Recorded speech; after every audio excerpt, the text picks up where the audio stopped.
wanted to give you an idea of what the internet's, a little bit about where it came from, but you all know most of that. The real question is, what is it doing today and where is it headed, and what are all the problems that are not solved? There are a whole bunch of areas where the internet didn't evolve, didn't develop, isn't satisfactory, things like that. And so let me start out, let's bring it back up here. This is what the predecessor to the internet looked like in December of 1969, almost 40 years ago. There were only 4 nodes of the net. It was an experimental packet switching system. I was a graduate student at UCLA, and I wrote the software that connected a Sigma 7 computer to the first packet switch of the ARPANET. That computer is in a museum, and some people think I should be there along with it. But this was a very successful demonstration, and then it expanded fairly quickly. By 1972, there were, perhaps 35 or so nodes of the ARPANET scattered around the United States, and some were in planning for outside the US, particularly in Europe. By the time 1977 rolls around, I have moved from Stanford University, where Bob was at DARPA, I was at Stanford. We did our original work in 1973. I came to DARPA in 1976 and ran the Internet Research Program. And by late 1977, I thought it would be very important to show that this new TCPIP technology would actually allow multiple packet switch nets to be interconnected in a uniform way. We had done pairwise connections of these packet switch nets, but not all 3 of them all connected at once. So in November 22nd, we took a mobile packet radio network, which is here in the San Francisco Bay Area, with repeaters up on the mountaintops and repeaters in vans and so on, and other locations that were essentially radiating packets at between 100 and 400 kilobits a second at one point, let's see, it was 1710 to 1850 megahertz up in the L band. We were radiating packets from this packet radio van and then pushing them through a gateway that went into the now expanded ARPANET. The ARPANET had expanded not only across the United States, but also had an internal satellite hop, synchronous satellite hop, to Norway, and then by landline down to University College London. Then we had, in addition to that, a packet satellite network, which had multiple ground stations, which were sharing a single radio frequency on the satellite, Intelsat 4A. So you'd radiate packets up, and they would be re-radiated down on a different frequency, and all the ground stations would pick them up. So the idea was to transmit data from the SRI, Stanford Research Institute packet radio van, down to USC, Information Sciences Institute in Marina del Rey. It's about 400 miles to the south. But the actual path that the packets took was through the gateway all the way across the ARPANET, through an internal satellite hop down to Norway and then to University College London, out of the ARPANET through another gateway into the packet satellite net, then up through another synchronous satellite hop through the Intelsat 4A satellite down to Etam, West Virginia, through another gateway back into the ARPANET, and all the way across the United States and down to USC. So the path of the packets was about 100,000 miles, even though the 2 endpoints were only 400 miles away. And it actually worked. And I remember leaping around saying, it works, as if it couldn't possibly have worked. Anyone who understands that it's software will appreciate that anytime software works, it's a miracle. So I actually drew this picture and had it framed and sent it to George Heilmeyer, who was at the time the head of DARPA, and said, "Dear George, I don't think we wasted our money on this." So if you fast forward another 22 years, you see what the internet has become in 1999. This is actually an automatically generated image of the connectivity of the internet. A man named Bill Cheswick looked at the routing tables, the global routing tables of the internet of that year, and each different color represents a different autonomous system, which is typically a network operated by a distinct network operator. So you get a sense that there were a lot of different operators. Some of the smaller ones are out here on the periphery. Some of the central, very large internet service providers with international connections were more towards the center. If you looked at the 2009 version of this, it would look very similar. It would be bigger, it might be more colorful, it might be more connected, but it's basically just a very, very large and gigantic collaboration of internet service providers. So there is no central authority. No one is forced to join. The reason they connect is that it's a highly useful system if everyone is connected to it. So this is, although Metcalfe's law says that the value of the network grows by the square of the number of people who are connected to it, there's some argument about that, but it's at least n log n, which means connecting to systems like this is beneficial, increasingly beneficial, as the system becomes larger and has more participants in it. If we look at some other statistics, what we're seeing here is the number of machines that are visible on the network. There are, on the public internet, you can see over 600 million machines. That's as of January this year, and the number is undoubtedly bigger at this point, at mid-year. That doesn't count all the machines that are on the net, however, because not all the machines are publicly visible. As time has gone on, and as enterprises have connected to the net, as governments have connected to the net, they've decided that they don't want all of their assets to be visible publicly. And so firewalls are in place to inhibit the visibility of many of the machines that are online, even though they can be reached if you go through the firewalls and authenticate yourself appropriately. Google, for example, has a large number of machines on the net, but only a small fraction of them are visible to you publicly with domain names and IP addresses. The others are on the other side of application layer gateways or firewalls. The number of users is over 1.5 billion.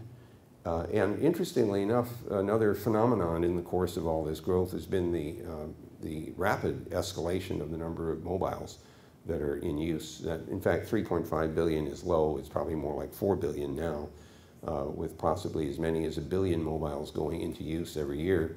Not all of them are new users. Many of them are replacements, but maybe half of them could be argued to be new. Those 3.5 to 4 billion mobiles are, some of them are internet enabled. And so for a company like Google, it's actually quite important because for many people in the world, the first exposure that they have to the internet is going to be through a mobile, and for some of them, the only exposure they will have. So if you're trying to present your products and services to these people, you have to take into account the varying data rates with which the mobiles can get access to the net, the limited display area that may be available, the limited kinds of keyboard or other touchscreen interfaces. So it's actually quite a challenge to configure applications that will work through a large gamut of small display screen mobiles and then large format display desktops and laptops. So anyone who's interested in serving this disparate population has to take that into account. This tells you a little bit about where the users are, and another very important conclusion can be reached from looking at this, and that is that the Asian population will be the dominant user population on the internet. There's no doubt about that at all anymore. Over almost 660 million people in Asia, 250 million in China as of sometime at the beginning of this year, are online on the internet, and that's with only 17% penetration of the Asian population. So as time goes on and more of the Asian population becomes online, the percentage goes up, but the absolute numbers of users goes up dramatically into the 2.5 to 3 billion range. The others are, as you see it, Europe is the next largest today. One thing that's rather peculiar is that Europe keeps adding countries, and so any prediction about Europe becomes difficult because you don't know what constitutes Europe anymore. North America is now number 3 on the list at 250 million. It will not get very much bigger. The populations of the US and Canada are not growing dramatically,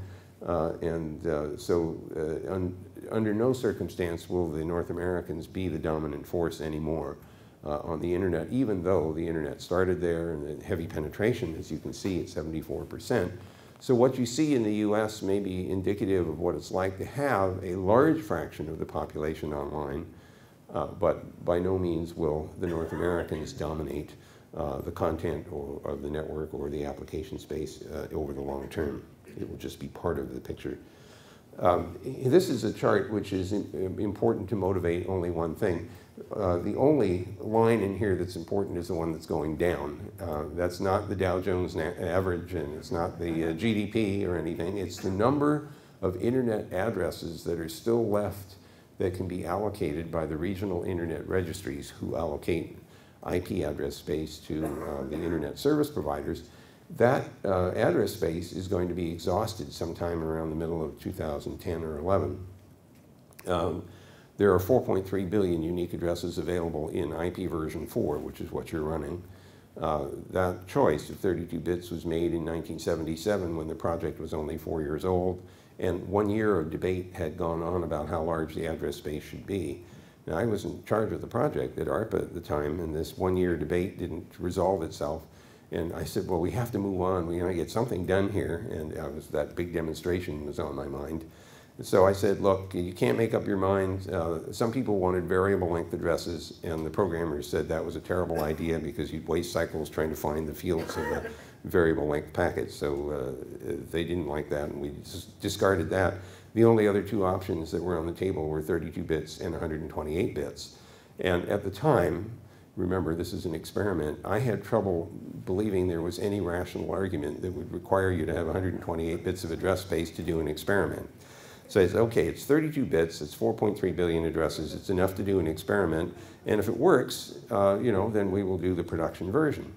Well, that was a good idea, except the experiment didn't end, and so here we are in 2009, and we're running out of address space. The solution to that problem is, in fact, to shift to IP version 6, which does have 128 bits of address space. That's 3.4 times 10 to the 38th addresses, a number that only the American Congress can appreciate. What I frankly hope is that this new address space will be adopted and implemented in parallel with IP version 4. I have to tell you, it's been a very slow process. IPv6 was standardized around 1996, and very, very few people implemented it, and even now it's been a very, very slow process. Google spent the last year and a half implementing IP version 6 across all of its services. And we're not completely done, but almost everything is accessible through IPv6. The problem is that unlike IP version 4, which started out with a connected core, first the ARPANET, then the National Science Foundation network, together forming the US backbones, plus NASA Science Internet and the Department of Energy YASNet. All four of those were major core networks in the United States.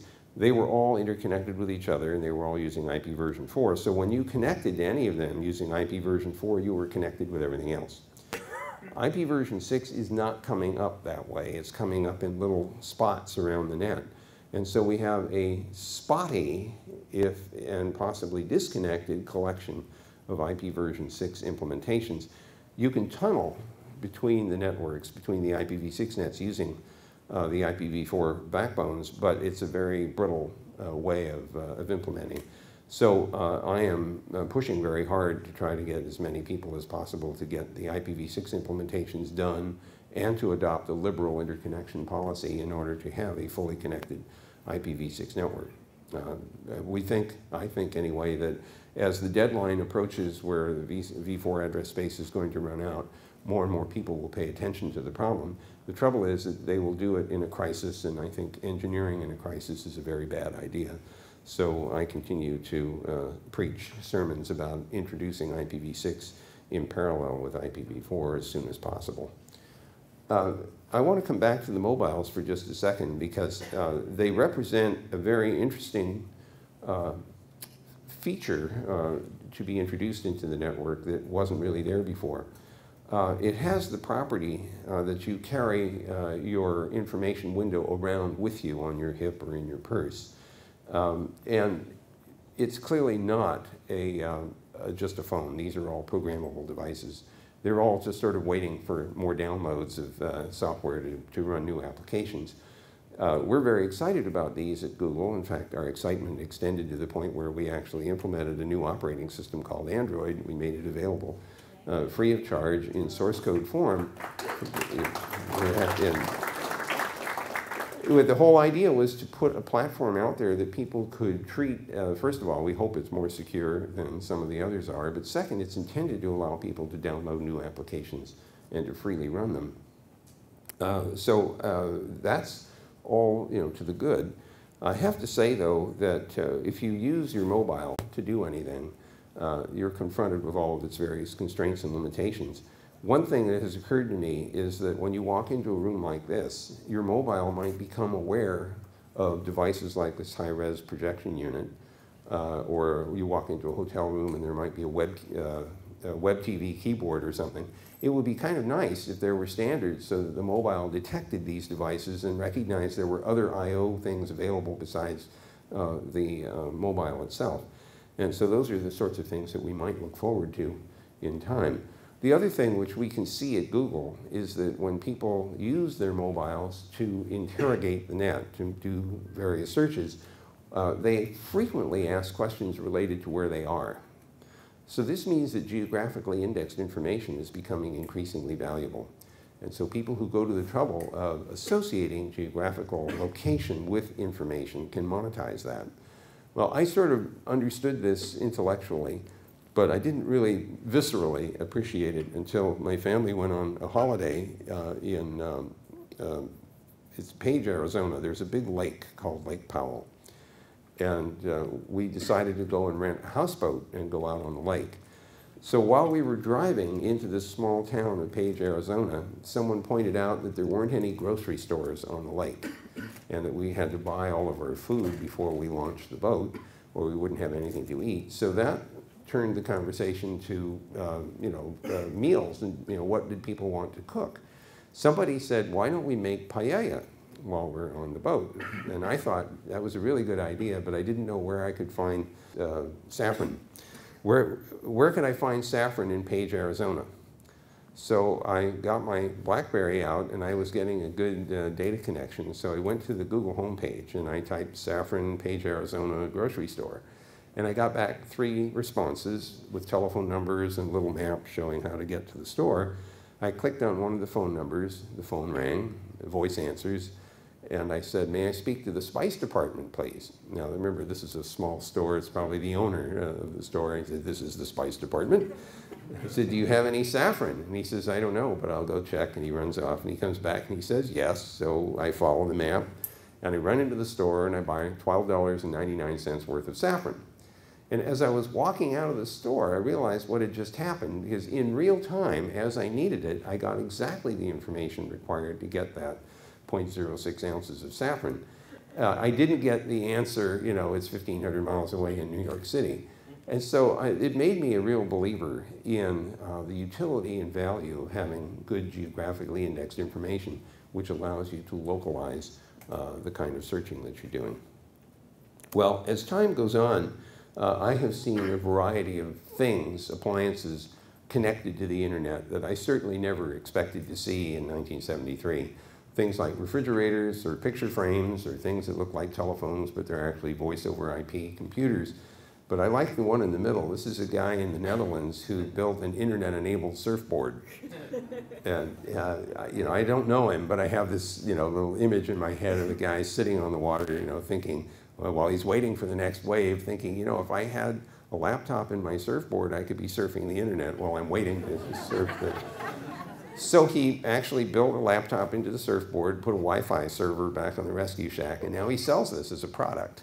So if you're interested in surfing the internet while you're out doing the other kind of surfing, that's the product for you. So my belief right now is that we are going to see many billions of devices on the net. Probably more devices than there are people. Some of them we already see today, like web TVs or personal digital assistants or computer games that people connect to the high-speed internet and they talk to each other while they're shooting at each other. But there are some other little surprises. The refrigerator, there does exist a refrigerator. It's at the high end and it has a nice liquid crystal display and you can go surfing the net while you're in the kitchen. You could use it to augment your family communication system, sending blogs to each other or emails or instant messages or flaming whatever. But I had this other thought, you know, what would happen if everything you put inside the refrigerator had an RFID chip in it? So the refrigerator, if it could sense that, would know what it has inside. So while you're off working, it's surfing the net, trying to find recipes that it could make with what it knows it has inside. And you know, when you get home, you'd see a set of choices for dinner coming up.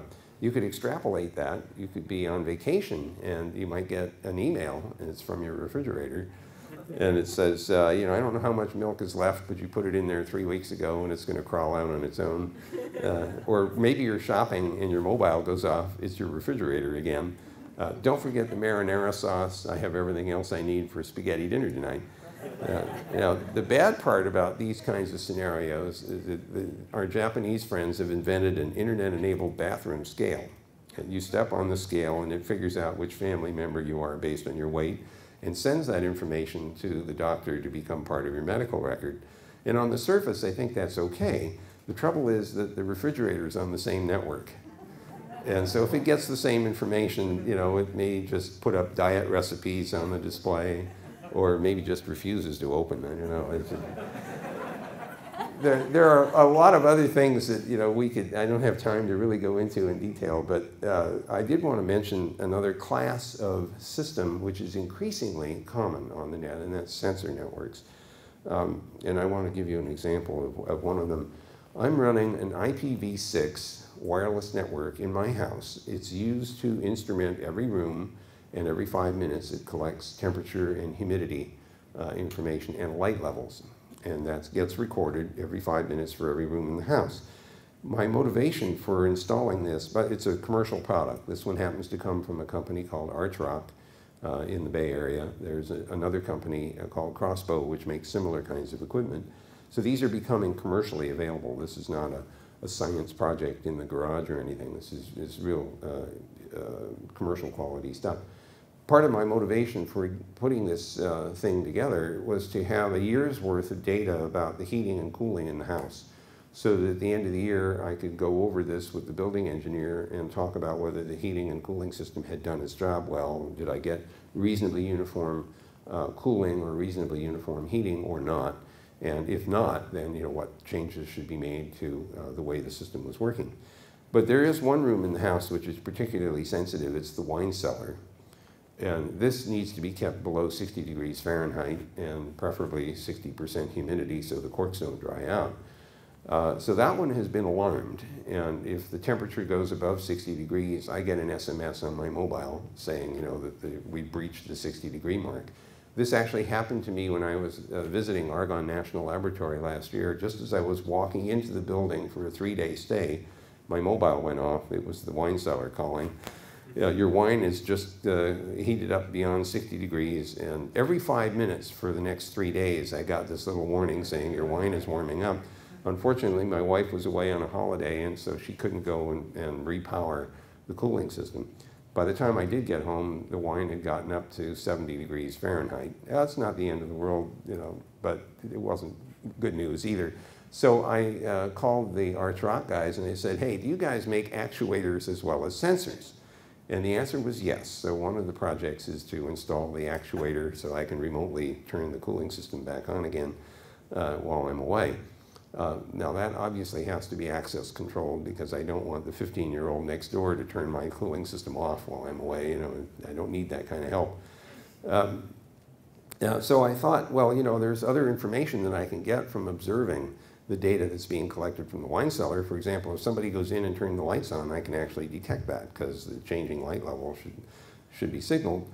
So I thought, well, maybe that would warn me if someone had gotten in there and that I hadn't anticipated. But you know, it doesn't tell me anything about whether any wine had left the wine cellar without my permission. So the next step is to put RFID chips on all the wine bottles, and that way, you know, I'll be able to do instant inventory to determine whether the wine is still where it should be. Of course, someone pointed out to me that you could go into the wine cellar and drink the bottle and then leave it there, and so you wouldn't be able to detect, you know, that anybody. So now I need to put sensors in the corks to determine, you know, whether there's any wine left. And as long as I'm going to that much trouble, I should put some kind of analysis in there so that I can look at the esters that are developing in the wine to determine whether or not the wine is ready to drink. And then before you open the wine bottle, you interrogate the cork. And if it turns out that's the bottle that got to 90 degrees because the cooling system went off, that's the bottle you give to somebody who doesn't know the difference, right? So it's a very helpful mechanism. Well, let me just say that the internet, even though its design was done in 1973, its initial rollout was in 1983, 26 years ago. This year is probably one of the more momentous in terms of changes that are going on. The introduction of IPv6, the introduction of digitally signed entries in the domain name system in order to reduce certain kinds of spoofing, phishing attacks and things like that, or poisoning of the resolver caches is underway and in a number of top-level domains, including, this is out of date now, .gov in the US is now being digitally signed, as is .mil. Then we're also introducing non-Latin characters into the domain name system. That's turned out to be a much more complex and hard thing to do than you might expect. But it's overdue because many people use languages that are not expressible in Latin characters. So if you speak Russian, you would use Cyrillic. If you speak Arabic or Urdu, you used Arabic characters, or Chinese or Korean, and so on. So that's happening this year as well. The modification of the specification for the domain name system to allow these other scripts to be used is a very big deal. And the consequence of that is that new country code top-level domains will have to be introduced, because if you happen to be in a country like India, which speaks 22 or has 22 official languages, you want to be able to express the idea of India not as simply .in in Latin characters, but also in Malayalam and many of the other scripts that are used in that country. So we're going to see a growth in top-level domains in the internet simply because of the introduction of these new character sets. And there's also some demand simply to expand the number of generic top-level domains that exist, like, you know, the things like today you have .coop and .travel and .gov and .org. People are going to be asking for other top-level domains in the generic world as well. So this is quite a big year for the internet. Something else which has become common in the vocabulary is cloud communications, or cloud computing. Google is a very big proponent of assembling large numbers of computers into big data centers and then sharing data across all the data centers for resiliency and redundancy. Also allowing variable assignment of the computers to various computational problems. So it's a very efficient way of dynamically allocating computing capacity to a variety of different computational tasks. The interesting question for me right now is that as cloud computing systems are developing at Amazon, at Microsoft, IBM, at Google, at other enterprises, one of the questions that comes up in my mind is how you move data back and forth between those clouds of computers. And clearly, something is already possible because you can get to the cloud through the internet. But there's no formalism right now. So if I have data sitting in the Google cloud and for some reason it needs to be moved to the Amazon cloud or the IBM cloud or the Microsoft cloud, there isn't any vocabulary for that. You don't even know how to say move it to this cloud because you don't know how to express the term cloud. There's no vocabulary. This is not too different from the world of networking in 1973 when Bob Kahn and I began the work of TCPIP, because the networks of the time didn't have a way of referring to another net. There was no vocabulary for that, and the internet protocol was the way of saying, send this to a net that isn't you.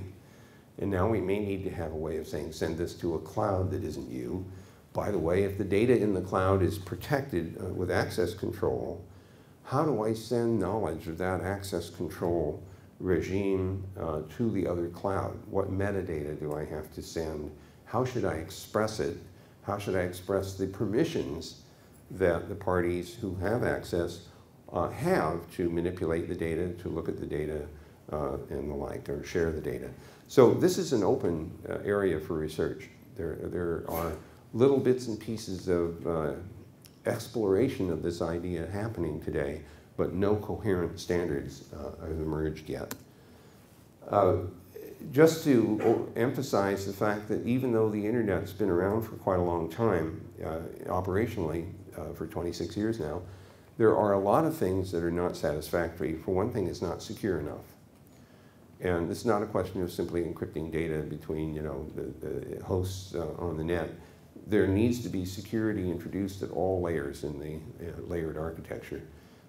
For example, the classic example is that you could encrypt email going from a source to the destination, and imagine that there's a virus attached to the email. Well, you encrypt everything. It goes through this cast iron pipe through the net.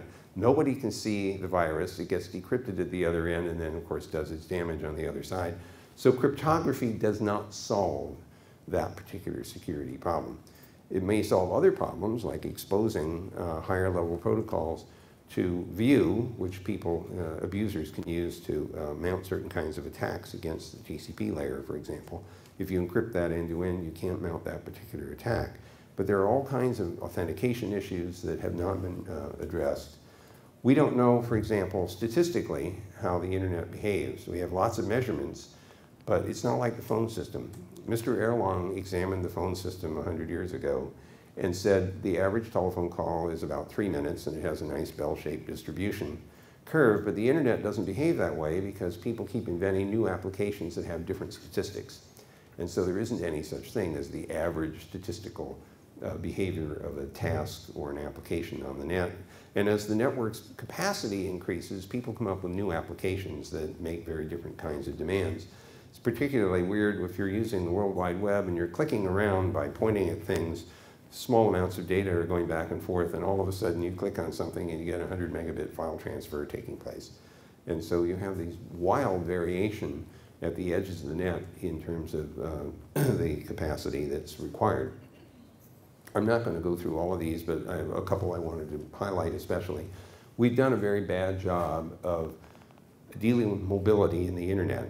It's ironic because one of the first nets that I mentioned was this packet radio net, which in fact allowed mobility, but only within that network.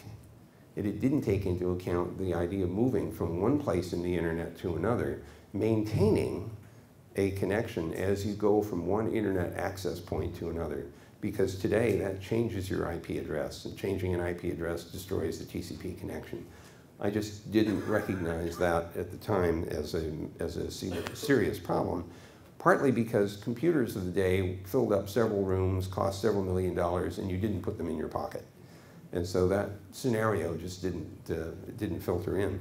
But today it's a very different story, and things do move around, and they do need to be accounted for. Multi-homing is another example. People that connect to more than one internet service provider for redundancy end up getting 2 IP addresses.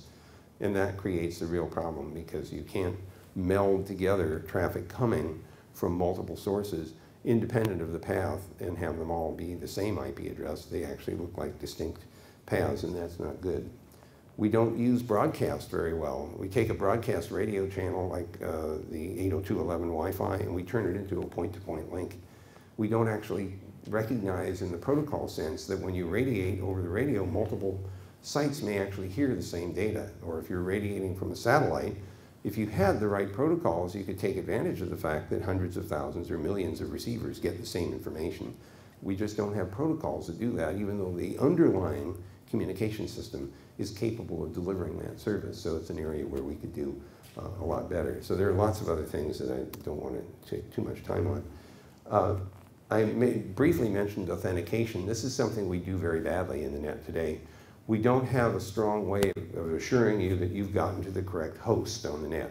Even if you do a lookup in the domain name system, and even if that's digitally signed, you still might want to have a 3-way handshake that confirms which machine you're actually talking to before you carry out a remaining transaction. There are certain instances at higher layers of protocol like email where you're not quite sure where did the email come from. It would be nice if you had a strong way of authenticating the party with whom you are transacting.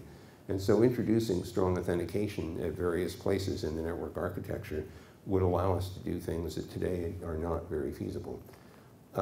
Gosh, there's all these other things that I don't want to spend too much time on. I'm going to come back to delay and disruption tolerance in a little while. I've already mentioned mobile operation. In fact, I'm going to skip over this slide because I'm going to get back to something else in a minute anyway. I'll come back to those topics. One thing that I want to strongly assert is that the notion of copyright, as we think of it today, is seriously impaired by the way the internet works, or the way the World Wide Web works. Copyright says you can't copy this unless you have permission from the copyright holder. And that works well for material which is fixed in a medium, for example, paper, or a DVD, or a tape of some kind. But in the internet world, especially the World Wide Web, it's all about copying. If you think about the way a browser works, the browser goes out to a host and it copies a file, and then it interprets it. So the internet's this giant copying engine, and somehow that comes, face to face with the notion of copyright, collides with it. So we don't have good models right now for adapting the rules of copyright to this environment where it's easy to duplicate and distribute digital content. And somehow we have to find a way to cope with it, because people still want to be compensated, some of them, for their intellectual property. Others maybe not. And in fact, the avalanche of information that's come into the World Wide Web since the web was publicly introduced around 1994 tells you that a lot of people just want to share their information. That's why YouTube, for example, is now getting 20 hours of video per minute uploaded into our systems at Google. I have no idea who's watching all that stuff. It just amazes me that there would be that much new material being pumped into the system. It's like blogs. I mean, there's something 200 million blogs in the world, and I wonder what the average readership is. It's probably 1.1. The guy that wrote it plus his dog. So we have this incredible willingness and desire to pump information into the net for public sharing. Some of the parties would like to be compensated. Other people simply want to know that their information was useful. And in some cases, it's a very smart move to make the information freely available. Standards, for example, that people have free access to, source code that you want to make available because it's an open source environment, all contribute to the idea of people wanting to share their information without specific compensation. So we have this very broad range of motivations for sharing information, and somehow we have to find a way to accommodate all of them in some reasonably legally enforceable way. Tim Berners-Lee talks a lot about the semantic web, and I didn't fully understand what it was he was getting at until I managed to corral him earlier this year in Madrid at the World Wide Web Conference, and asked him, what is this all about? And as I understood it, Tim was talking about what he called data linking.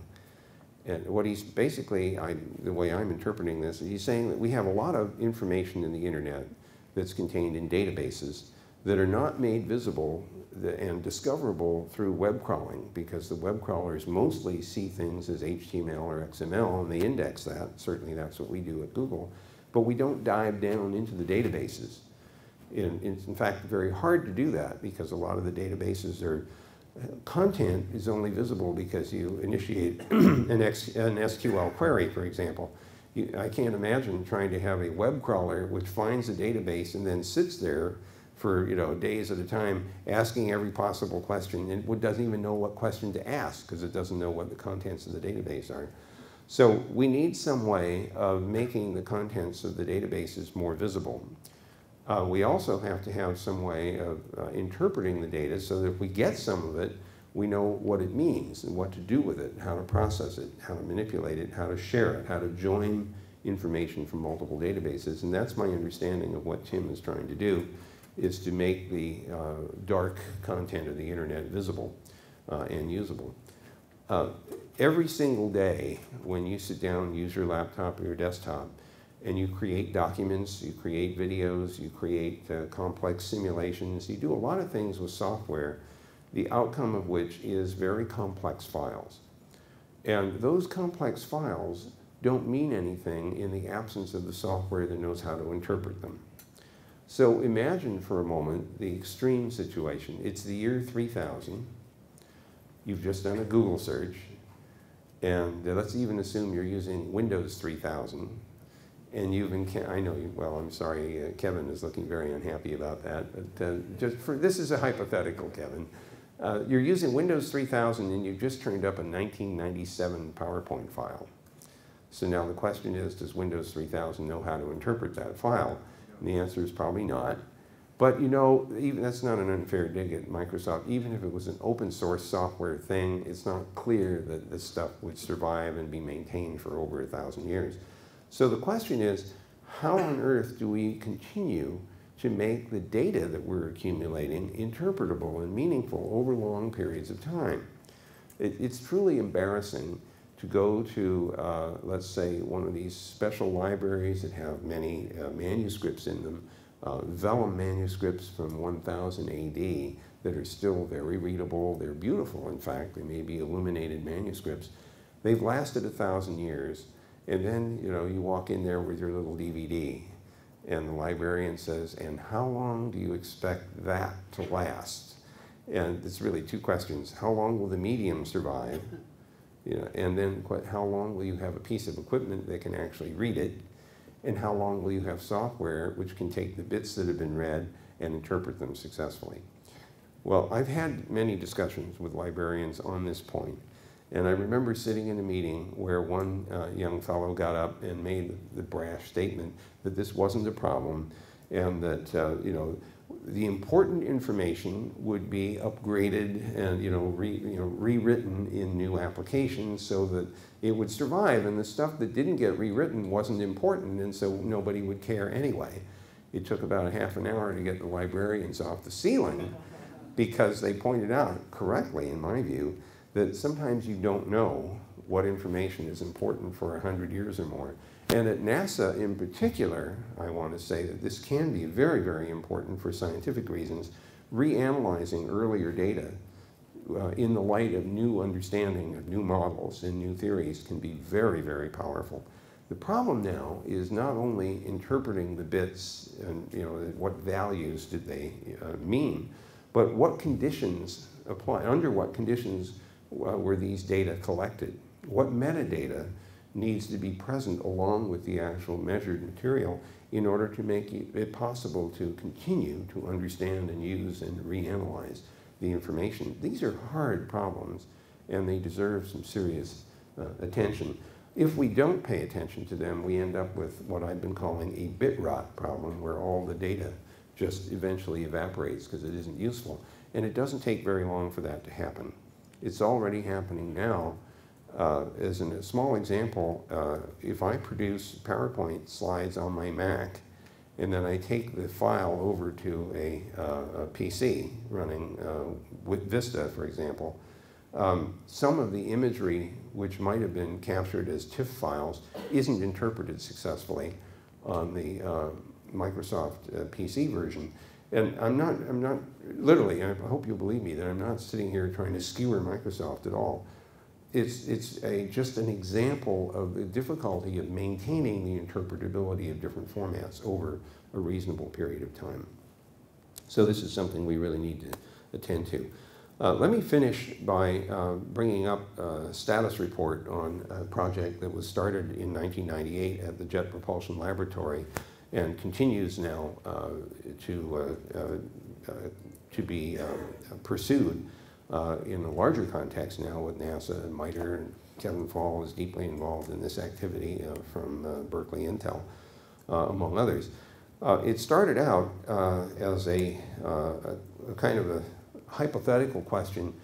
If we are in fact going to continue to go back to visit Mars, remember our first landings came, the US landings came in 1976 with the Viking landers, and subsequently a number of other missions failed, and then the two rovers got there in 2001, and the Phoenix lander landed last year in May.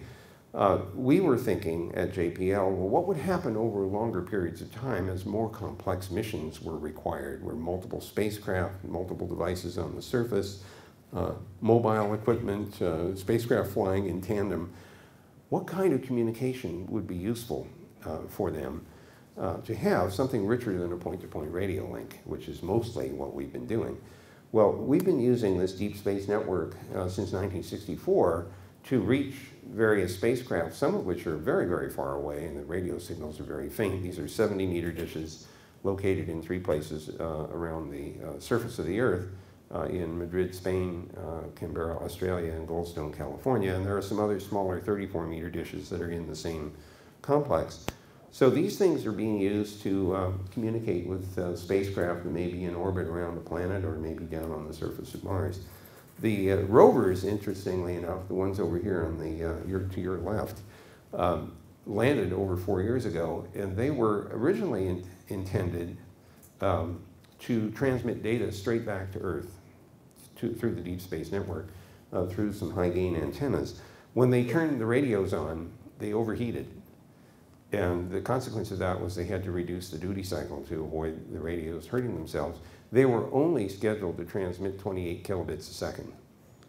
And so the scientists were very unhappy that the data rate would have to be effectively reduced now, even more, because of this problem of overheating. So the JPL team said, well, we have some orbiters around Mars that were used to essentially map the surface of Mars to help decide where the rover should go.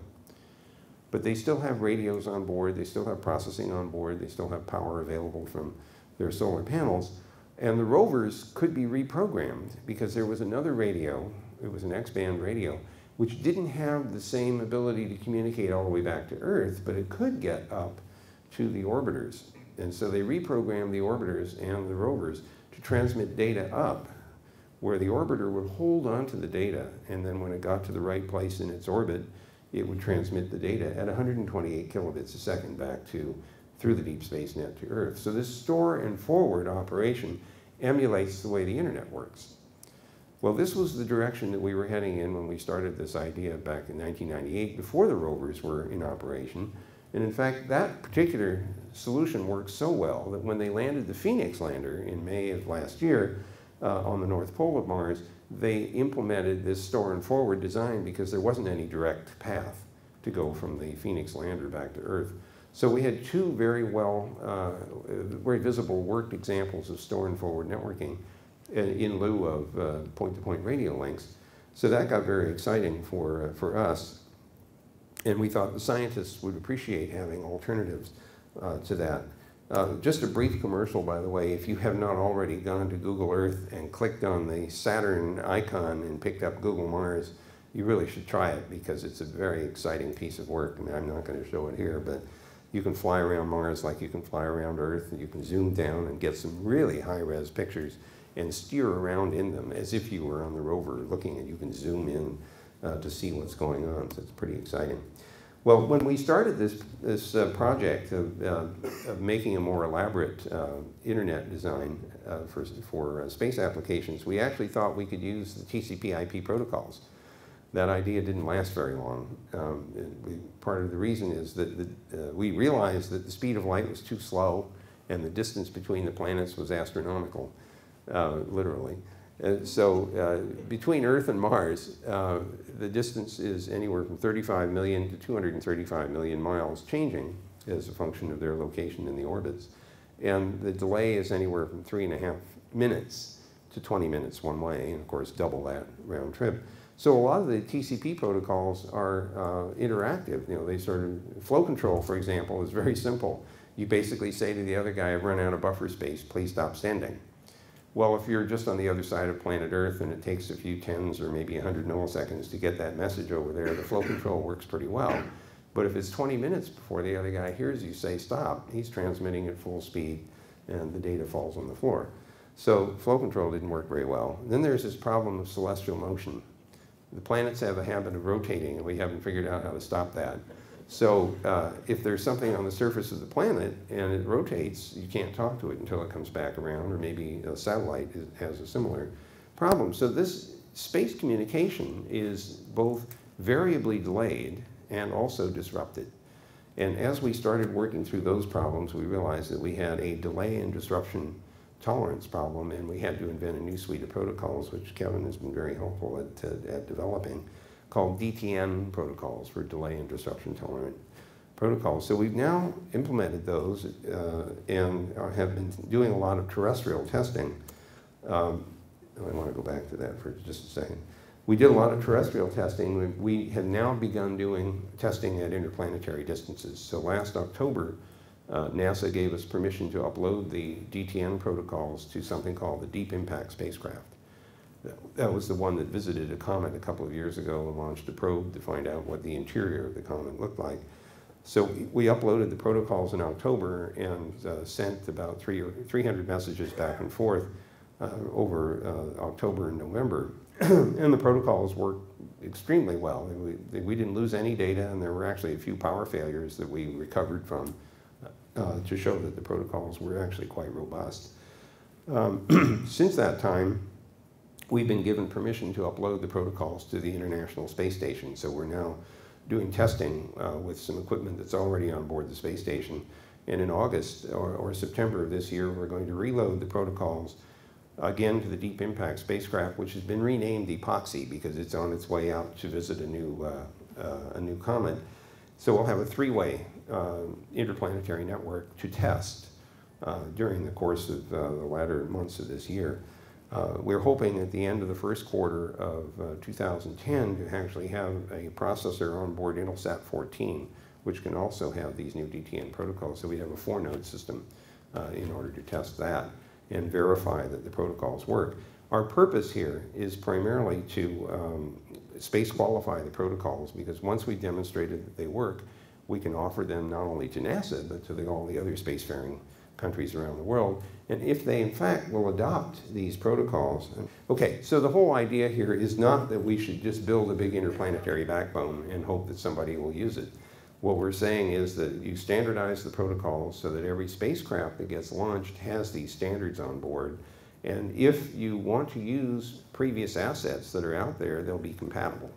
So it's in the same way that when you plug into the internet, you can talk to the 600 million other machines because they're all using TCPIP. In this case, we hope they'll all be using the DTN protocols.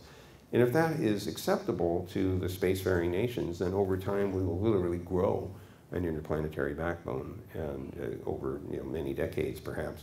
So it's pretty exciting to be on the very beginnings of that. But at the end of it, we won't see. I won't see in my lifetime, but I think many of you will, and certainly your children will probably participate in it.